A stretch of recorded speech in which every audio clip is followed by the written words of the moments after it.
3, 2, 1, action. Here's a live read of QUINT's Indianapolis speech. Japanese submarine slammed 2 torpedoes on her side, Chief. We was coming back from the island of Tinian the Lady. We just delivered the bomb, the Hiroshima bomb. 1,100 men went into the water and vessel went down in 12 minutes. Didn't see the first shark for about half an hour. Tiger, 13-footer. You know that in the water, Chief? You can tell by looking from the dorsal to the tail. What we didn't know was that our bomb mission was so secret, no distress signal had been sent. Didn't even list us overdue for a week. Very first light, Chief, sharks come cruising by, so we formed ourselves into tight groups. It was sort of like you see in the calendars, the infantry squares and the old calendars like the Battle of Waterloo. And the idea was a shark come to the nearest man, that man he starts pounding and hollering and screaming, and sometimes that shark he'd go away, but sometimes he wouldn't go away. Sometimes that shark looks right at you, right into your eyes. And the thing about a shark is he's got lifeless eyes, black eyes like a doll's eyes.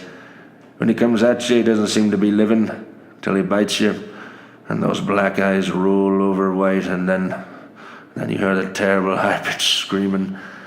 The ocean turns red despite all your pounding and your hollering. Those sharks come in, they rip you to pieces.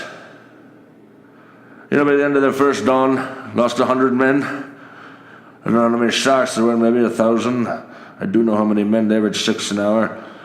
Thursday morning, Chief, I bumped into a friend of mine, Herbie Robinson from Cleveland, baseball player, bosun's mate.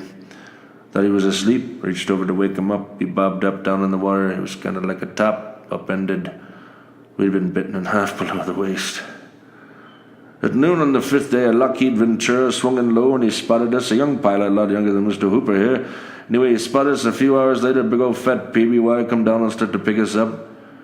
That was the time I was most frightened, waiting for my turn. I'll never put on a life jacket again. So 1,100 men went into the water, 316 men come out. The sharks took the rest, June the 29th, 1945. Anyway, we delivered the bomb.